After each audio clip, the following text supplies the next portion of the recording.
Hello भाई लोग, उम्मीद करता हूँ आप सभी लोग बढ़िया होंगे। तो भाई वकांडा फॉरएवर से हमें आयरन हेड की कई सारी क्लिप देखने को मिली, जहाँ पर हमें दिखाया गया कि आयरन हेड किस तरीके से अपने सूट के लिए आइडियाज कलेक्ट करती है, किस तरीके से अपने सूट को तैयार करती है और किस तरीके से अपने सूट के ट्रायल्स लेती है और भी बहुत सारी चीजें। और भाई ये सारी चीजें मेरे को बहुत ही ज्यादा पसंद आई। मतलब इंग्लिश को देख के क्लियरली समझ में आता है कि हमारे वाले आयरन हेड के कैरेक्टर को लिए काफी ज्यादा सीरियस है और जिस तरीके से आयरन हेड के कैरेक्टर को वकांडा फॉरएवर में इंट्रोड्यूस करेंगे, लोग इससे बहुत अच्छी तरीके से कनेक्ट हो पाएंगे, जिससे आयरन हेड की चीज देखने में और भी ज्यादा मजा आएगा। अब आप में से काफी सारे लोग ये सोचेंगे कि आखिर ये आयरन हेड है कौन और वकांडा फॉरएवर के अंदर ये इतनी ज्यादा इंपॉर्टेंट क्यों है। तो देखो, आयरन हेड को अगर मुझे शॉर्ट में एक्सप्लेन करना हो तो तुम इसे लेडी आयरन मैन भी समझ सकते हो। मतलब ये लड़की बहुत ही ज्यादा जीनियस है और अपने टोनी स्टार्क की बहुत बड़ी वाली फैन भी है। तो चलो तुम्हें आयरन हेड का कॉमिक ओरिजिन बताता हूँ, जिससे तुम इसे अच्छी तरीके से समझ पाओ। तो भाई देखो, कॉमिक के अंदर आयरन हेड बहुत ही ज्यादा जीनियस होती है। मतलब ये 5 साल की उम्र में ही वो ऐसे इन्वेंशन करती है जो उसकी उम्र के बच्चों के लिए लगभग करना नामुमकिन होते हैं। तब उसके पेरेंट्स साइकियाट्रिस्ट के पास दिखाते हैं कि भैया हमारी बच्ची का थोड़ा चेकअप करो, हमें लगता है कि वो हद से ज्यादा जीनियस है।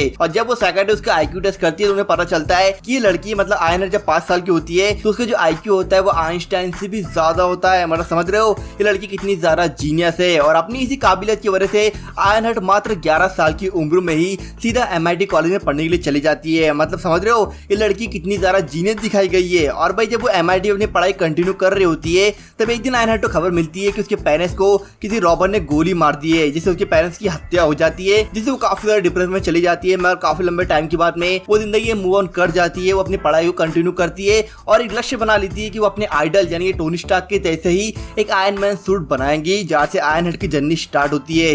इसकी जर्नी बहुत ज्यादा इंस्पायर लगती है बैटमैन की तरह, जहाँ पर उसके पेरेंट्स को मार दिया जाता है, फिर वो दुनिया में निकल जाता है अपने मकसद को ढूंढने के लिए। लेकिन आयरन हेड यहाँ पर अपने मकसद से भटकते नहीं है, वो अपनी पढ़ाई को कंटिन्यू रखती है, ना कि भाग जाती है रातों में गुंडों को मारने के लिए। तो पॉइंट पे वापस आते हैं, MIT में आयरन हेड अपनी पढ़ाई को कंटिन्यू करती जाती है और वो लक्ष्य बना लेती है कि वो अपने आइडल टोनी स्टार्क की जैसे ही एक आयरन मैन सूट बनाएंगी। जहाँ पर लक्ष्य को फॉलो करते हुए वो अपनी पढ़ाई के बीचों बीच ही एक सूट पे काम करना भी शुरू कर देती है। अब सूट बनाना कोई हलवा तो है नहीं, उसके लिए चाहिए होते बहुत सारे इक्विपमेंट और उन्हीं इक्विपमेंट खरीदने चाहिए होते बहुत सारा पैसा। तो पैसा उसके पास तो है नहीं और वो ना ही कमा सकती है, इसलिए वो फैसला करती है कि जो भी इक्विपमेंट उसे चाहिए वो अपने कॉलेज से, क्योंकि वो MIT कॉलेज है, इतना एडवांस कॉलेज है, वहीं के लेबोरेटरी से या आसपास की जगहों से चुरा कर सूट बनाना शुरू करेंगी और वो इस काम पे लग जाती है। वो रोज रात को निकलती है, अलग अलग किस्म के पार्ट्स को चोरी करके लाती है जिनकी उसे जरूरत है और सूट पे काम कंटिन्यू करती रहती है। काफी लंबे टाइम तक हार्डवर्क करने के बाद में फाइनली एक दिन उसका सूट बन के रेडी हो जाता है और वो अपनी फ्रेंड को कॉल करके बुलाती है कि जल्दी आओ, मुझे तुम्हें कुछ खास दिखाना है। और जैसे ही उसकी फ्रेंड उसका सूट दिखती है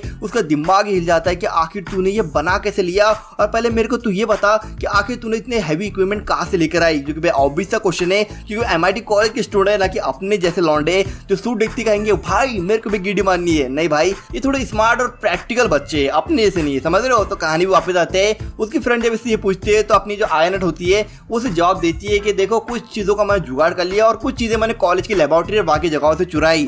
जिस पर उसकी फ्रेंड से बोलती है तू क्या पागल है, तूने चोरी की, अगर कॉलेज वालों को पता चला ना तो तुझे सस्पेंड कर देंगे। और उसका इतना जुमला जैसे ही कंप्लीट होता है तभी डोर पे टक टक आवाज आती है और कॉलेज वाले आ जाते हैं आयरन हेड को पकड़ने के लिए, क्योंकि भाई कॉलेज की CCTV कैमरे में वो देख लेते हैं कि आयरन हेड को चोरी कर रही है बहुत ही लंबे टाइम से, और वो उसे ऑब्जर्व करते हैं और एक दिन सिर्फ धाबा बोल देते हैं। और वो दिन वही होता है जिस दिन उसका सूट बन के तैयार होता है, क्योंकि भाई ये कॉमिक की ओरिजिन है, थोड़ा यहाँ पर सस्पेंस मसाला तो लगता ही है। उसके बाद में उन लोगों को देख के आयरन हेड काफी ज्यादा घबरा जाती है। वो समझते हैं कि कहीं मेरा सूट ले ना ले, इसलिए वो अपने सूट के अंदर बैठ के अपने कॉलेज की दीवार को तोड़ के हवा में उड़ जाती है। जहाँ पर जो फर्स्ट टाइम अपने सूट की राइड लेती है तो वो काफी ज्यादा खुश होती है और ये सीन काफी ज्यादा सिमिलर होता है आयरन मैन 1 के टोनी स्टार्क को जो अपना सूट ट्राई करता है उस सीन से, एकदम मतलब उसी लेवल का फील होता है, समझ रहे हो। उसके बाद में आयरन हेड उड़ते उड़ते अपने फ्रेंड को कॉल करती है कि बता मैं अपने सूट का नाम क्या रखूं, आयरन वुमेन, आयरन लेडी, क्या रखूं तू बता। जिसमें उसका फ्रेंड कोई भी उसे जवाब नहीं देती और कॉल कट हो जाता है। फिर अपने नाम को सोचते हवा में उड़ी रही होती है, तब उसे दिखता है कि कुछ चोर ट्रक चुरा के भाग रहे होते हैं। तब आयरन हेड उनके सामने एकदम खड़ी जाती है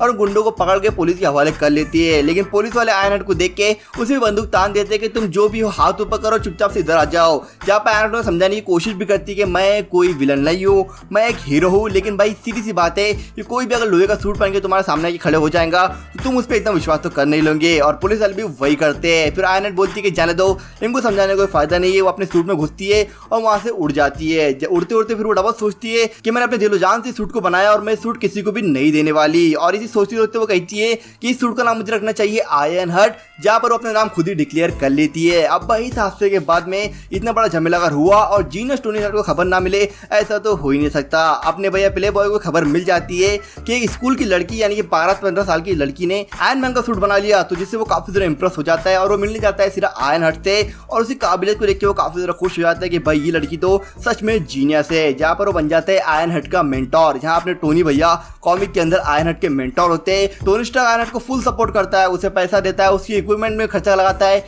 उससे जो चीज चाहिए सुपर हीरो बनने के लिए टोनी स्टार्क होते हर चीज देता है और इसलिए आयरन हट टोनी स्टार्क की सबसे फेवरेट स्टूडेंट बन जाती है। तो भाई ये तो रहा कॉमिक बुक ओरिजिन। लेकिन मूवी के अंदर मानता हूँ ओरिजिन थोड़ा चेंज होगा, लेकिन भाई जो भी होगा देखने में एकदम मजा आ जाएगा। तो मेरे को तो आप लोगों को समझ में आ गया होगा कि आखिर आयरन हट का कैरेक्टर इतना ज्यादा इंपॉर्टेंट क्यों है एमसीयू के अंदर। और भाई जब ये कैरेक्टर वकांडा फॉरएवर में इंट्रोड्यूस होंगी तो मैं आयरन मैन के बहुत ही बड़े बड़े सूट और शायद आयरन मैन भी इसके सीरीज में देखने को मिल सकता है। इसलिए भाई मैं इतना ज्यादा एक्साइटेड हूँ आयरन हट की वेब सीरीज के लिए। तो आप लोगों को वीडियो पसंद आया तो भाई वीडियो को लाइक और चैनल को सब्सक्राइब करके बेल नोटिफिकेशन को प्लीज ऑल पे क्लिक कर दो। मिलते हैं अगले वीडियो में। Good bye and sayonara.